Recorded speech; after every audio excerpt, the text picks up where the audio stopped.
चलिए ये introductory class हो गई आपकी।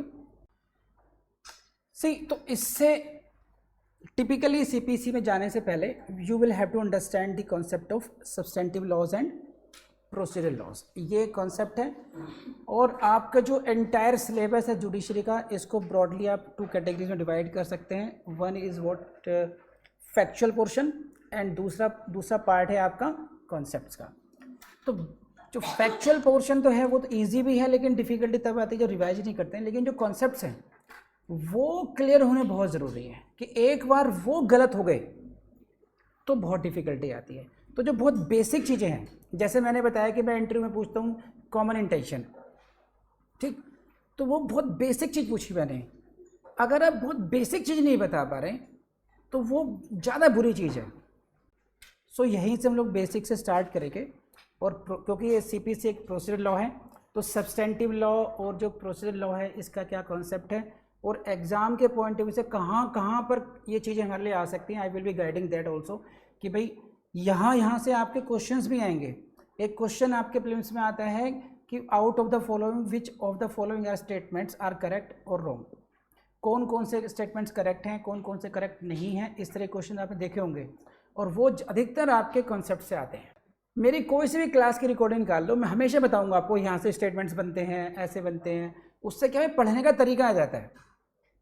ठीक, चलिए समझ लेते हैं इसको। हालांकि ये चीज़ें इतनी बेसिक है कि मुझे मान के चलता हूँ कि सब कुछ आता होगा आपको, लेकिन फिर भी मैं यही मान के चल रहा हूँ कि किसी को नहीं आता है। सो बेसिकली हम लॉज को 2 कैटेगरीज में डिवाइड कर सकते हैं। एक कैटेगरी होती है सब्सटेंटिव लॉज और एक होती है, उसको हम एडजेक्टिव भी बोलते हैं या फिर हम लोग बोलते हैं प्रोसीजरल लॉज। और इनके डिफरेंस से, इनके मीनिंग से आपको क्वेश्चंस मिलते हैं प्रीलिम्स पे। आप सबको आता होगा, तो बहुत क्विकली मैं यहाँ से बाहर आ जाऊँगा। देखिए, जो सब्सटेंटिव लॉज होते हैं ये क्या करते हैं, basically these determines your rights, liabilities. ठीक, जो पार्टीज़ के राइट्स हैं, लायबिलिटीज़ हैं, अधिकार हैं, उनके कर्तव्य हैं, उसके बारे में बताते, डिटरमाइन करते हैं। जैसे कॉन्ट्रैक्ट एक्ट है substantive law, transfer property act है, ये उसका उदाहरण है, इंडस्ट्रियल डिस्प्यूट्स एक्ट है, इंडियन पीनल कोड है, और भी बहुत सारे।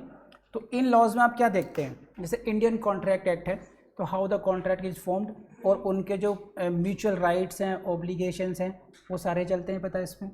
उसी तरीके से ट्रांसफर प्रॉपर्टी किस तरीके से होगा, सेलर्स की ड्यूटी क्या होगी, उसके राइट्स क्या होंगे, है ना, सभी कुछ इसमें आता है।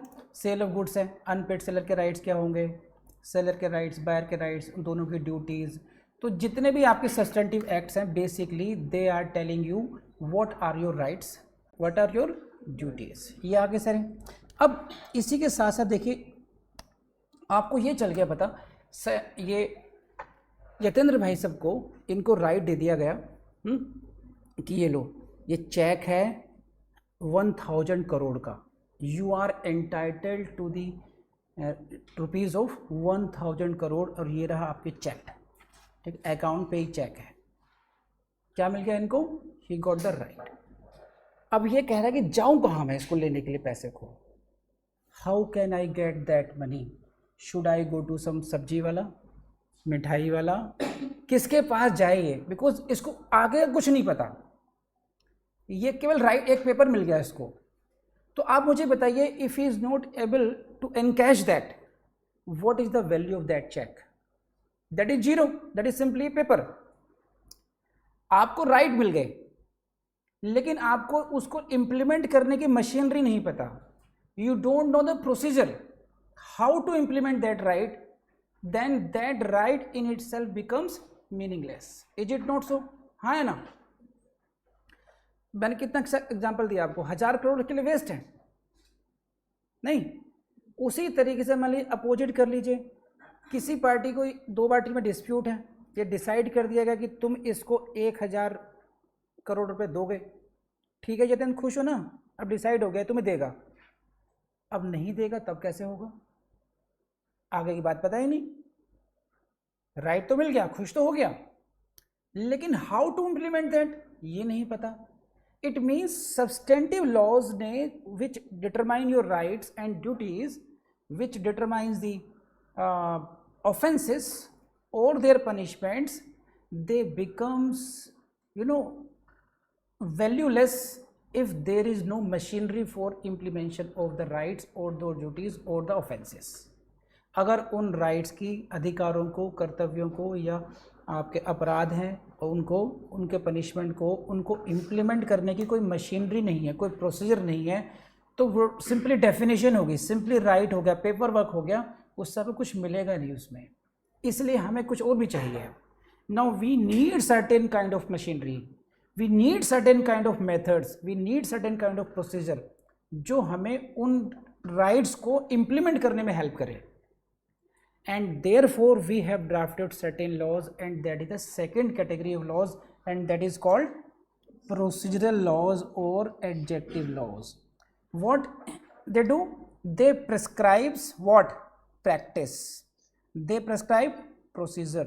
They prescribe machinery for what? For the enforcement of these rights. The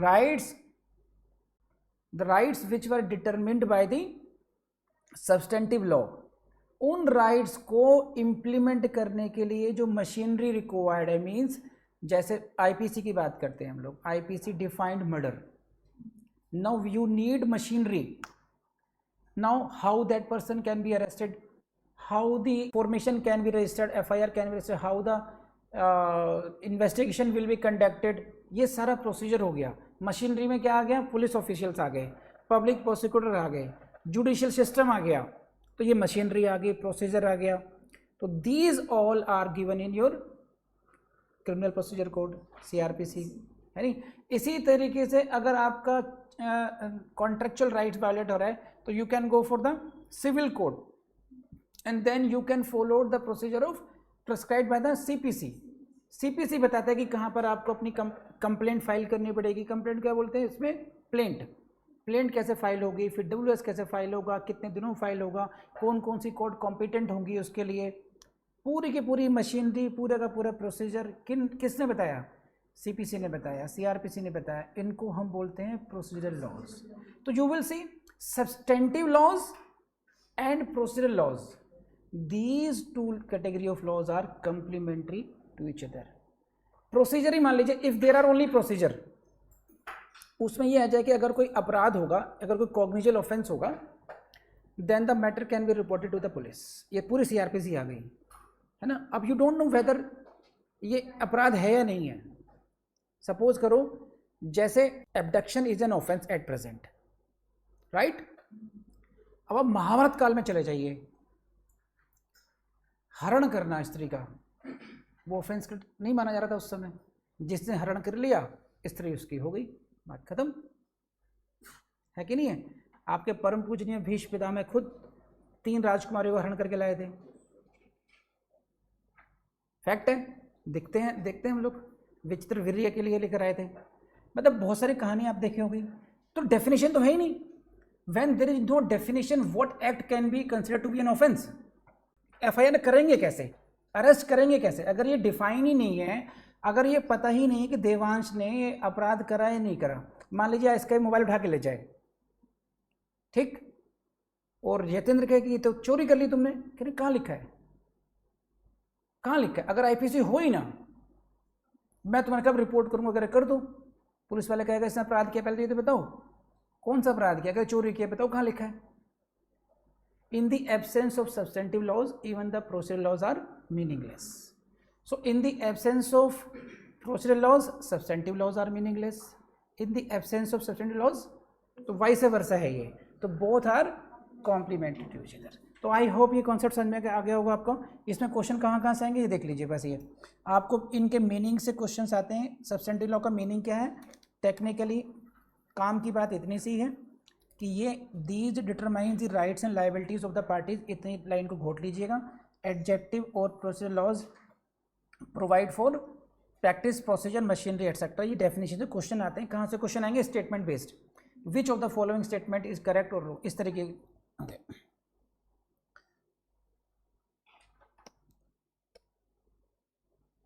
तो इसीलिए कहते हैं procedural law is an adjunct और an accessory to substantive law and whether this statement is correct और नॉट। यहीं से क्वेश्चन बनता है कि अगर ये स्टेटमेंट दे देंगे कि procedural law is an adjunct और एक्सेसरी टू सब्सटेंटिव लॉ। ये स्टेटमेंट सही है नहीं है, यहीं से क्वेश्चन बनता है जो मैंने समझाया है आपको। वाई इट इज एक्सेसरी, सहायक क्यों है?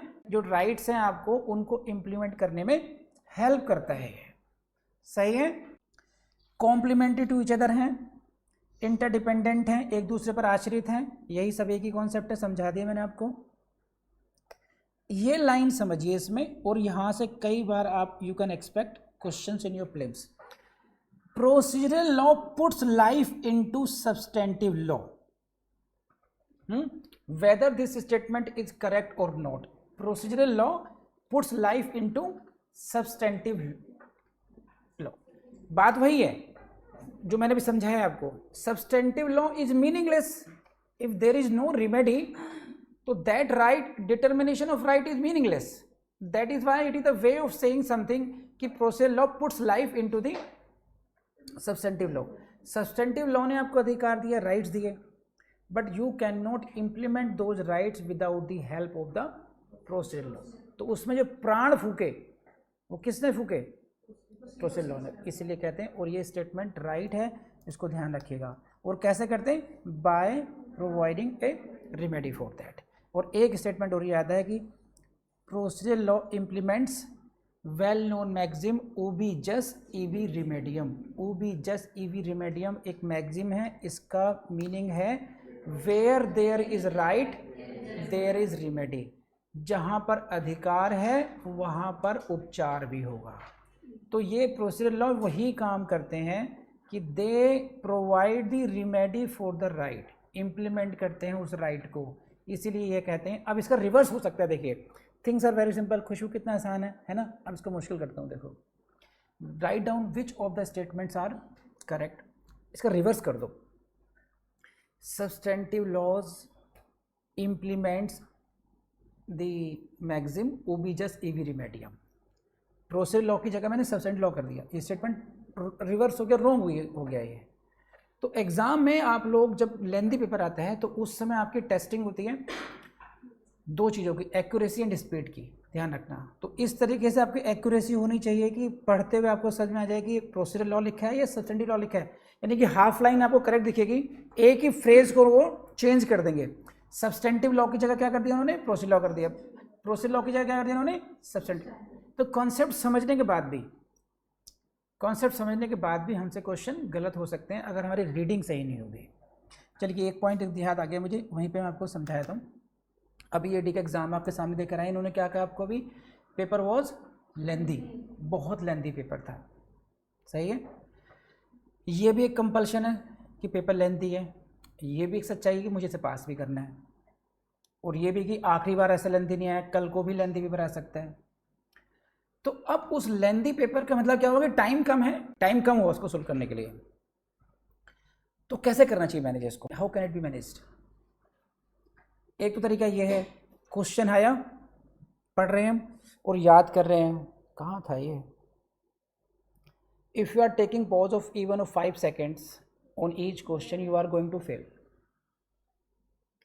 एक दूसरा तरीका है कि आपने अपनी मेमोरी में उसको इतना शार्प तरीके से कर रखा है, उसको तेजी से, कि आपको क्वेश्चन पूरा पढ़ने से पहले ही आइडिया लग गया इसमें तो यही होने वाला है। ये ऐसे समझ लो, शोले फिल्म सब लोगों ने 8-10 बार देख ली होगी, है ना। अब उसके देखने से पहले ही आपको अगले सीन का पता चलता है, अब आएगा सांभा, अब चलेगी गोली, है ना, अब बसंती नाचेगी, है ना। ऐसा होता रहता है। नहीं, फिल्म से पहले अगले सीन का आपको पता चल जाता है कि नहीं है? तो अगर क्या ये हो नहीं सकता कि आपकी तैयारी इतनी अच्छी हो, इतनी मेमोरी फास्ट में हो कि आपको क्वेश्चन पढ़ने से पहले ही आइडिया लग जाएगी। आधा क्वेश्चन पढ़ा, आपको आइडिया लग गया क्या क्वेश्चन होने वाला है, अब तो यही पूछेगा हमसे आगे। ऐसा हुआ भी होगा आप लोगों के साथ कुछ क्वेश्चंस में, है ना। तो उसी के लिए मैं बेस है जो मैं हमेशा ट्रिक देता हूँ अपनी, कि अगर हम लेंदी पेपर को तभी कवर कर सकते हैं मिनिमम टाइम में या उस गिवन टाइम में जब हमने उसकी प्रैक्टिस और रिवीजन मल्टीपल टाइम्स कर रखा हो। जितनी बार रिवीजन कर रखा होगा आपको उतना ही वहाँ पर जो रिकलेक्ट करने का टाइम है मिनिमाइज हो जाएगा। जितना कम टाइम रिवीजन करेंगे उतना रिकलेक्शन में टाइम वहाँ पर ज़्यादा लगेगा। तो आई बिलीव कि जो मैं आपको समझाने की कोशिश कर रहा हूँ इस बैच को, रिवीजन की वैल्यू आपको समझ में आ गई होगी कि उससे आपका क्या बढ़ जाता है, स्पीड बढ़ जाती है, उससे आपकी एक्यूरेसी का रेट बढ़ जाता है इससे। तो जो भी न्यू स्टूडेंट्स ने अब शुरू करी है, आप डे 1 से मान लीजिएगा आपको एक 22+2 का फॉर्मूला अडॉप्ट करना है। 22 का मतलब 2 का मतलब हुआ 2 आवर्स ओनली फॉर रिवीजन। 2 घंटे आप लोगों ने केवल और केवल रिवीजन करना है, और वो आपको ऐसे प्रॉब्लम को पेपर को सॉल्व करने में बहुत बड़ी हेल्प करेगा जहाँ पर आपको टाइम शॉर्ट पड़ता है इस तरीके से। ठीक है, तो इस ट्रिक को लिख लीजिएगा, 20 कहीं ना कहीं लिख लीजिएगा, 22+2 का फॉर्मूला मत भूलना कभी भी। और ये जो लाइन है आपके नोट्स में दे दिए गए हैं ना, यहाँ पर आपको राइट डाउन P4 प्रीलिम्स, यहाँ से क्वेश्चन आएंगे आपको, देवांश ध्यान रखना। फिर नेक्स्ट क्वेश्चन आपसे आता है यहाँ पर कि प्रोसीजर लॉज के आपसे लिमिटेशन एक्ट, सब्सटेंटिव एक्ट है क्या है, एविडेंस एक्ट कैसा एक्ट है, तो these are the instances of procedure laws, CRPC, CPC, evidence limitation act, ये सब है। और CPC क्या है, CPC भी एक एडजेक्टिव या प्रोसीजर लॉ है। It neither creates nor takes any right, ये सिविल कोर्ट्स के प्रोसीजर को फॉलो करने वाला, क्योंकि ये क्लास CPC की है तो CPC पर आ जाते हैं हम लोग। CPC is what, procedure law. तो इतना सारा जो डिस्कशन हुआ है अभी तक का सब्सटेंटिव लॉज और प्रोसीजर लॉ का, ये इन जनरल है। ये आप CRPC पढ़ेंगे तो आपके काम आएगा, एविडेंस पढ़ेंगे तो सेम कॉन्सेप्ट्स हैं। CRPC, एविडेंस, CPC, कोई सही प्रोसीजर लॉ पढ़ेंगे आप तो same concept will remain there. अब इसमें एक चीज़ और आती है जो आपको समझना चाहिए कि इसी कॉन्सेप्ट जुड़ी हुई है, वो है इंटरप्रिटेशन से related, interpretation of the procedural laws. देखिए, मैंने एक टेस्ट दिया आप लोगों को, कुछ स्टूडेंट नहीं आए और कुछ स्टूडेंट्स आए, यानी कि few of them attempted the test और फ्यू डिडंट। तो गलतियां कौन करेगा, जो अटेम्प्ट करेगा। जो अटेम्प्ट ही नहीं करेगा, गलती भी नहीं करेगा, उसके बात ही खत्म कर दीजिए। It means if you are following certain procedure there may be certain mistakes. CPC, CRPC, evidence, they prescribe what, a procedure, जो हमने डिस्कस किया है अभी तक। तो जब किसी प्रोसीजर को फॉलो करेंगे आप, इंटेंशनली और अनइंटेंशनली, नेग्लिजेंटली, किसी भी तरीके से किसी से कोई गलती हो सकती है, प्रोसीजर एग्जैक्टली फॉलो नहीं हो पा रहा है, कहीं पर कोई दिक्कत आ गई, तो उसका इम्पैक्ट क्या होगा। How the courts should take that violation of that regulation if the procedural law is providing certain procedure and that is being violated either intentionally or unintentionally, whatever, what should be the impact? In that case, courts are bound to interpret the importance of that. जैसे मान लीजिए there is jurisdictional error, a case is filed in a court where it should not have been filed. एक case को उस court में file किया गया जहां पर उसको फाइल नहीं किया जाना चाहिए था, तो ये क्या हुई, जुरिसडिक्शनल एरर हो गई। तो what should be the impact of this jurisdictional error, what are the norms to calculate the impact of such error. In that case courts have to interpret that very provision which is being violated. जिस नियम का उल्लंघन हुआ है उसको फिर न्यायालय उसका निर्वाचन करते हैं, मतलब उसको एक्सप्लेन करते हैं, और यहीं पर आपके आ जाते हैं रूल्स ऑफ इंटरप्रिटेशन।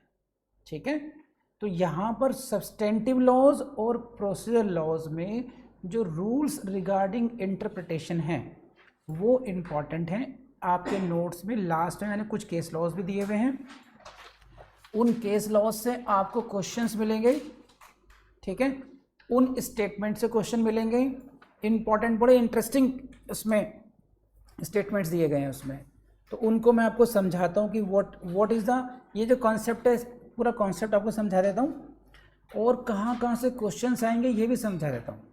ठीक है, चलिए बढ़ते हैं आगे, सीधा board. A procedural law is always in aid of justice, not in contradiction or to defeat the very object which is sought to be achieved. It is always subservient to the substantive law. Write down P4 prelims। ये case का नाम है आपका सैयद मोहम्मद बकर के case की line है, उसको समझ लीजिए इस तरीके से। क्या देखिए, a procedure law is always in aid of justice, तो यहाँ पर एक जैसे मान लीजिए कि अगर कहीं क्वेश्चन आया what do you mean by the procedural law, या discuss the importance of procedural law, वहां पर ये चीज आपको काम आ सकती है कहीं पर भी है। देखिए क्या है, इट इज ऑलवेज इन, यानी कि procedural law it is always in aid of justice, it is subservient to the substantive law. Procedural law और सब्सटेंटिव लॉ को अगर आप कंपेयर करेंगे तो जो सब्सटेंटिव लॉ के जो पर्पजेज हैं, जो उद्देश्य हैं, उनकी पूर्ति के लिए इस लॉ को लाया गया है। तो वैल्यू में substantive law is big because it was not required. What was required? Determination of your right. आपके सामने प्रॉब्लम क्या थी? Determination of rights, definition of offence, punishment, provisions for punishment. फिर उनको इंप्लीमेंट करने के लिए we drafted the procedural laws. Procedural laws के लिए सब्सटेंटिव लॉ डिफाइन नहीं किए गए। ऐसा नहीं कि सीआरपीसी को ड्राफ्ट किया गया कि in case of cognizable offence FIR will be registered and this procedure will followed, arrest के रूल्स ये होंगे and D will the courts. अब सोचेंगे हाँ अरेस्ट करने का प्रोविजन तो बना ही दिया, अब अरेस्ट कैसे करेंगे, चलो एक ऑफेंस को क्रिएट करते हैं हम। ऐसा नहीं है, ऑफेंस पहले हुआ, ऑफेंस की डेफिनेशन पहले आई, उसको इजी करने के लिए, उसको इंप्लीमेंट करने के लिए हमने एक प्रोसीजरल लॉ अडॉप्ट किया, ड्राफ्ट किया। इसलिए कहा गया कि a procedural law is always subservient to the substantive law. जो सब्सटेंटिव लॉ है उसका ये कहीं पर आपको मिलेगा दासी मिलेगा, कहीं पर कोई शब्द मिलेंगे, कहीं पर इस तरीके से समझाएगा कि इसका अधीनस्थ है। सब्सटेंटिव लॉ का प्रोसीजरल लॉ है वो उसके अधीनस्थ काम करता है। ये लैंग्वेज है जुडिशियल ऑफिसर्स की, समझ में बताइए आपको नहीं आई है? तो अगर आपको पर्पज समझ जाएंगे, कॉन्सेप्ट यही है कि आपको ultimate aim of the substantive law procedural law समझना है। What is the main aim? Main aim is what? The to aid in the justice, न्याय करने में इस लॉ को सहायता करनी है, ये मेन एम है। और अगर ये मेन एम होगा ऐसे ही उसमें कोई भी टेक्निकल, अगला केस लॉ है इसमें गणेश ट्रेडिंग वाला, गणेश ट्रेडिंग कंपनी मिला आपको नोट्स में। A hyper technical view in interpretation of the procedure laws should be avoided by the court. So if you keep in mind the main purpose of the procedure laws, अगर आप वो ध्यान में रखेंगे कि मेन काम क्या है इसका, तो आपको इंटरप्रिटेशन करते समय hyper technical view should be avoided by the court. Main काम क्या है? जैसे फॉर एग्जांपल मैं आपको ऐसे कहता हूं, देखिए देयर इज ए रूल कि WS should be filed with in 30 days, otherwise in 90 days। 30 दिन में फाइल हो जाना चाहिए, 90 days फाइल हो जाना चाहिए। ये एक टेक्निकल रिक्वायरमेंट हो गई। लेकिन पर्पज क्या है? Purpose of the court, constitution court is what? To deliver the justice, न्याय करना है। अब उस रूल का वॉयलेशन हो गया, WS is not filed within that time, या there is not, appeal is not filed in within the limitation period, ऐसा मान लीजिए, तो there is a violation of rule. तो अगर आपको उसको पकड़ना है कि यार इसको हमने पनिश करना है, या किसी वजह से Khushboo is the defendant and she was supposed to be present in the court but she is absent, then ex parte decree is passed, she is applying for the setting aside the ex parte decree. So what should be the mindset of the court? How the court should take those errors? अगर courts को ये ध्यान में रहेगा कि what is the procedure is meant to deliver the justice, ये केवल एक टूल है, इसको हम हाइपर टेक्निकली नहीं ले सकते। नो नो नो, आपने तो गलती कर दी, you will be punished for. These are not meant to punish the parties. Basic aim of the procedure is what? To deliver the justice, to aid in delivery of justice. So if you will keep in mind, then the consequence will be what? Hyper technical views in the interpretation should be avoided in that case. ठीक, कर लेंगे। तो hyper technical view आपको adopt नहीं करना चाहिए, और यहीं से आपका प्रीलिम्स से क्वेश्चन बन जाएगा। In interpretation of the procedure, ये बैरक में नहीं मिलेगा आपको। In the interpretation of the procedure laws hyper technical view may be adopted, may not be adopted, should not be, like this. तो इस कॉन्सेप्ट से आपको स्टेटमेंट बेस्ड क्वेश्चंस मिल जाएंगे आपको। और जब मैं कहता हूँ, देखिए मेरी रिकॉर्डिंग आप देखते हैं तो कुछ लोग कहते हैं ओनली प्रीलिम्स के लिए पढ़ा रहे हैं, मैं पढ़ा मेंस के लिए रहा हूँ। विद इन दैट टीचिंग जहाँ जहाँ से क्वेश्चन प्रीलिम्स के बनते हैं वो भी मैं बताते रहता हूँ। अब मेंस में इतने छोटे क्वेश्चन बनते नहीं हैं, मेंस में तो ब्रॉडर पिक्चर पे क्वेश्चन बनेगा। तो ध्यान रखना, यहाँ से प्रीलिम्स से क्वेश्चन बनेगा और उसकी अंडरस्टैंडिंग से मेंस से क्वेश्चन बन ही जाते हैं। सो इसीलिए देखिए इस लाइन को पढ़िए, nothing can be given bye procedural law what is not sought to be given by a substantive law, and nothing can be taken away by the procedural law what is given by the substantive law. substantive law ने जो rights दिए हैं, those rights cannot be taken away. substantive law ने जो rights दिए नहीं हैं, those rights cannot be given. Again वही बात, घूम फिर के तो एक ही जगह आना पड़ेगा आपको कि बेसिकली आपको ये समझना होगा, इफ़ यू आर, मान लीजिए Nishtha is representing in a human figure procedural law और Indu is a substantive law, substantive law and the procedural law, सही।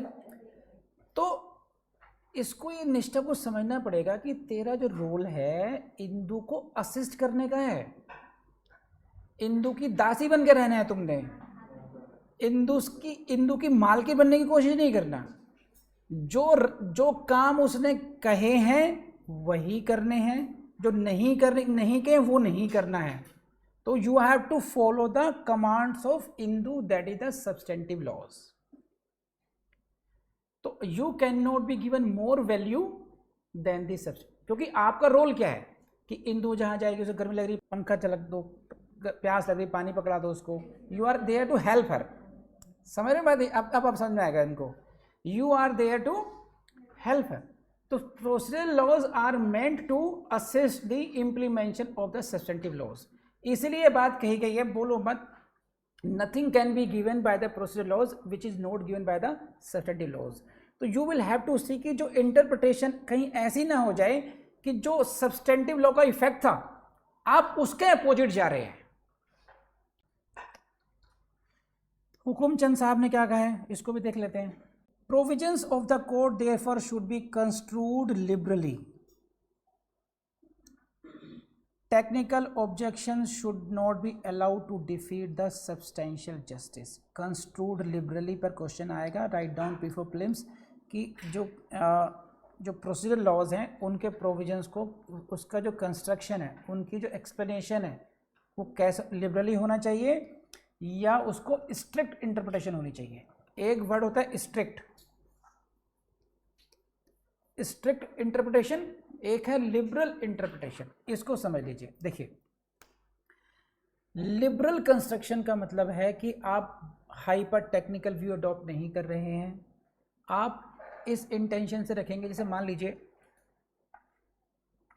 सपोज कीजिए Nishtha and Indu, these are roommates, और अब पहले स्ट्रिक्ट व्यू पर आते हैं हम लोग। इसको एलर्जी है कि चोरी से एलर्जी है मान लीजिए। अब मान लीजिए निष्ठा ने 1 मिनट के लिए इसकी पेंसिल ले ली, अब ये उसी पर हाइपर हो जाए, technically you have committed theft. तुमने मेरी पेंसिल ली कैसे? तुम चोर हो, तुमने यही सीखा है, तुम्हारे घर वालों तुमने यही सिखाया है, पेंसिल चोरी करती हो, चोर कहेंगी। अब समझ रहे हो ये क्या हो गया? एकदम स्ट्रिक्टली आपने टेक्निकल तो है भाई, आप टेक्निकली चले गए। अब लिबरली कर लेते हैं, मैं लिबरली करता रहा हूँ। अब इसने मान लीजिए इंदू के पीछे इसका पर्स में 10,000 रुपये निकाल लिए और इंदू ढूंढ रही है, फिर बाद में कहती नहीं अरे यार मैं भूल गई थी, मैंने ले लिए थे। अरे कोई बात नहीं, रख ले, तो बाद में दे देना। ये क्या हो गया? लिबरल हो गया। तो there can be 2 views, liberal and strict. So what kind of view should be adopted while you are interpreting the procedural laws? That is the liberal. The intention should not be to punish the erring party. जिस party से गलती हुई है उसको punish करने की duty नहीं होनी चाहिए, उसका इफेक्ट देखना चाहिए कि उसका इफेक्ट क्या है। क्या उसका इफेक्ट दूसरे पार्टी के लिए इनजस्टिस हो जाएगा, then you can take the action, creative action. अगर उसका एक्शन ऐसा नहीं है कि उससे दूसरी पार्टी के साथ प्रेजुडिस हो रहा है या इनजस्टिस हो रहा है, then you can adopt certain measures कि उससे किसी पार्टी को नुकसान नहीं हो और आगे केस को प्रोसीड किया जा सके इसको। आर यू गेटिंग पॉइंट और नॉट? इस लाइन से क्वेश्चन आता है कि प्रोविजंस ऑफ द कोड को किस तरीके से इंटरप्रेट किया जाना चाहिए।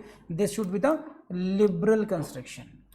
Technical objection should not be allowed, यानी कि किसी भी पार्टी को हाइपर टेक्निकल व्यूज पर हर पॉइंट पर ऑब्जेक्ट करने की, आई ऑब्जेक्ट, बात सही हो सकती है, लेकिन वही अप्रोच की बात है कि किस तरीके के ऑब्जेक्शंस को अलाउड करना है और किस तरीके के ऑब्जेक्ट को अलाउड नहीं करना है। उसको आप ये देखेंगे कि इंपॉर्टेंस क्या है इस बात की, है ना। जैसे मान लीजिए यतेंद्र भाई साहब की शादी हो रही है और शुभ मुहूर्त है सुबह के 4 बजे का, सही, और उसमें फेरे पड़ने हैं, उसमें मंत्रोच्चारण होना है उसमें वो। अब मान लीजिए देसी घी की जगह कुछ डालडा घी आ गया, कुछ और कोई आ गया। अब यतेंद्र का एक तो कि जी पहले डालडा देसी घी हो जब ही होगा वो, तो भाई इंपॉर्टेंट है शुभ मुहूर्त में तेरे फेरे पड़ जाएं, दैट इज मोर इंपॉर्टेंट। इसको भूल जाए तो टेक्निकल चीज़ को, कुछ सामग्री में कमी रह गई, कोई पंडित जी ने एक आध मंत्र ऊपर नीचे बोल दिया, तो उतने टेक्निकली मत घुसो उस चीज़ में, है ना। जो मेन पर्पज है शुभ मुहूर्त में शुभ विवाह संपन्न हो जाए, तो अगर वैसी होगी तो कहेंगे अरे चुप बैठा रहे, पढ़ो या आप काम करो अपना, चलो चलो ओम भूर्भुवः स्वः, समझे, शुरू हो जाएगा वो। So what I mean to say, काम क्या है कोर्ट का? जस्टिस करना, डिलीवरी ऑफ जस्टिस करना, ना कि हाइपर टेक्निकल पॉइंट्स को ऑब्जेक्शंस में उलझे रहना। तो courts will avoid certain kinds of technical. Ultimately aim क्या होगा कि किसी पार्टी के साथ प्रेजुडिस ना हो जाए, किसी पार्टी के साथ अन्याय ना हो जाए। इस एम को देखते हुए लिबरल कंस्ट्रक्शन होगा प्रोसीजरल लॉज का, और इसी कॉन्सेप्ट से आपके प्लेन से क्वेश्चन बनते हैं। कर लेंगे आप लोग अभी, तो उसी थीम पर है जितने भी केस लॉज मैंने दिए हैं, बाकी माया है इसी बात को मैं अब समझा मैंने दिया काफ़ी, मैं आपको केवल पढ़ देता हूँ। जैसे जय राम मनोहर का केस है, इसमें क्या कहा, rules of procedure are intended to be a handmaid नौकरानी। Rules of procedure are intended to be a handmaid. अब यहीं से क्वेश्चन आएगा कि अगर बहुत टेक्निकल मान लीजिए एग्जामिनर ने कि फेल करके ही मानूंगा सबको, तो वो ऐसे स्टेटमेंट ढूंढते हैं। किस केस में ये कहा था कि रूल्स ऑफ प्रोसीजर को इक्वेट किया था नौकरानी से, हैंडमेड से? तो लिख लीजिए, नाम दे दिया मैंने आपको चूज करके केस लॉज कौन सा है ना।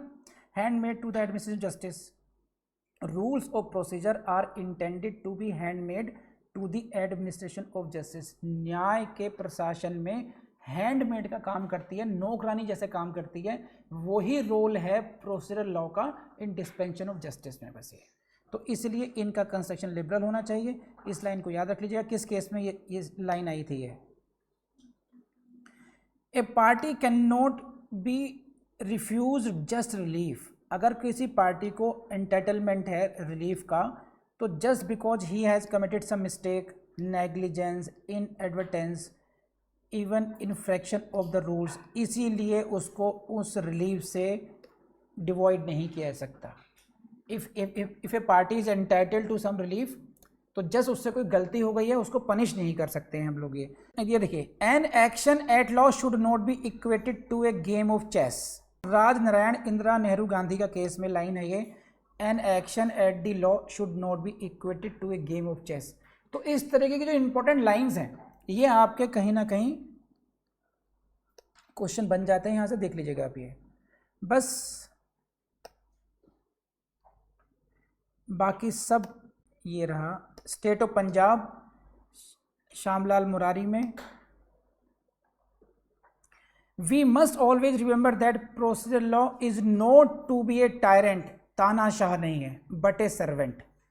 ये इस तरीके से कहा कि प्रोसीजर लॉ को आप टायरेंट नहीं बना सकते हैं, ये तानाशाह की तरह इसे वैल्यू नहीं देंगे आप, it is like a servant. तो कहीं पर सर्वेंट कह दिया, कहीं पर हैंडमेड कह दिया। अब यहीं से केस लॉस बन जाते हैं कई बार। The prescriptions are handmade, not the mistress, a lubricant, not a resistant। समझ रहे हैं आप? तो इस तरीके के जो अलंकार वाली भाषा है, कंपैरिजन करके समझाया जाता है ना। होता है ना, जैसे मान लीजिए एक आदमी बेवकूफ़ है तो कहें गधा है, गधा गधा थोड़ी होता है वो गधे से उसकी तुलना करके समझाया जाता है माइंडसेट क्या है इसका। उसी तरीके से प्रोसीजरल लॉ की जो वैल्यू है उन्होंने समझाई है कि लुब्रिकेंट कह दिया। लुब्रिकेंट का मतलब जो चीज़ों को ईजी बनाए, डिस्पेंशन ऑफ जस्टिस को जो आसान बनाए, ना कि उसको रेसिस्ट करे, उसको रोके। तो ये क्या हो गया, नोट ए रेसिस्टेंट कह दिया। हैंडमेड है, नोट द मिस्ट्रेस, वही नौकरानी है, मालकिन नहीं है। तो ये सारा एक कॉन्सेप्ट मैंने आपको समझाया है आज आपको। Procedural law versus substantive law, उनकी इंटरप्रिटेशन कैसे होनी चाहिए, there are few case laws, और कहाँ कहाँ से इनमें प्रीलिम्स से क्वेश्चंस बनते हैं ये। And ultimately what, CPC is a procedural law. तो आज मैं कंक्लूड कर लेता हूँ। आज हम लोगों ने क्या किया, we try to understand the importance of CPC. CPC कितने इंपॉर्टेंट है, कितने नहीं है, इसका जो फोबिया है उसको हम कैसे दूर कर सकते हैं, ये बात हुई। और फिर तीसरी बात हुई कि जो प्रोसीजरल लॉ है और सब्सटेंटिव लॉ है उनका मीनिंग क्या है, उनकी इंटरप्रिटेशन के रिगार्डिंग रूल्स क्या है। चलिए, थैंक यू।